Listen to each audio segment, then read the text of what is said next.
ከዳጊ ጋር ያው ለነገር ስታደርግ ኢንተርቪው አድርጌ እንትን አላልኩም።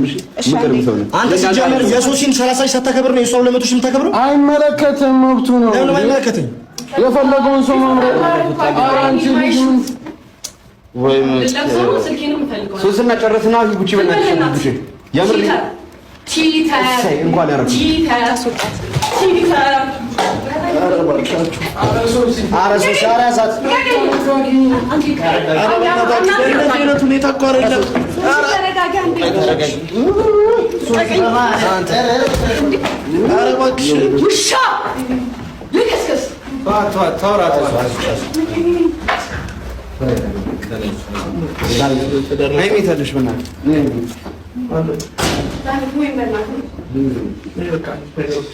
ፕሮግራሙ ተበጠበጠ።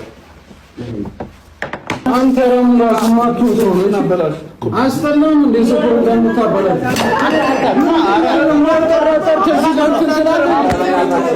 በጣም ባለጌ ሰው ኧረ ዳጊና ክብሩኛ ትስተኔና አንተ ዳኒ በቃ አንተ ጓደኛ መስለህ ነው ታወራው።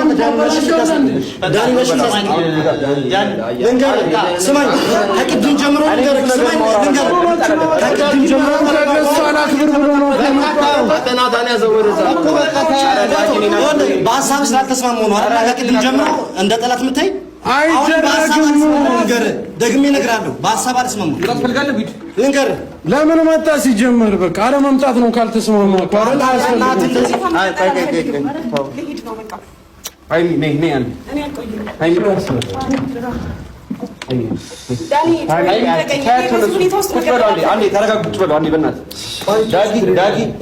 በመጀመሪያ ንገረኝ 200 ሺህ ሰብስክራይብ ሰገባ ሻይ ሚሊዮን የደስታ ቀኔ ስላበላሽ አመሰግናለሁ። አንተም ትንሽ ግን ንገረኝ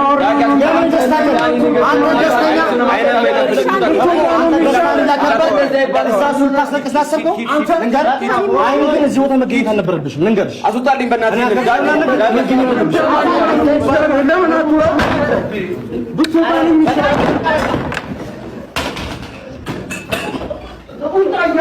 አንተ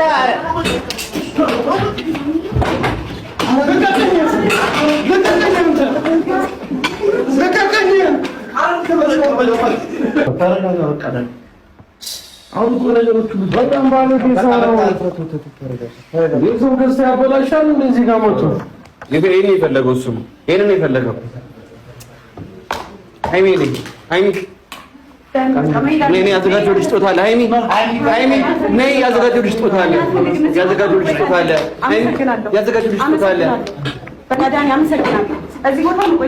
አንተን መጽሐፍ ውስጡን አይተው ሳያጥኑ ቢፈርዱበት ያሳዝናል በሽፋኑ ለማስመሰል አልችል ብዬ ስላቃተኝ ሌላ አይደለም የኔው ጠላት ብቻዬን ቁጭ ብዬ ትዝታ ሰው ጋር ትዝታ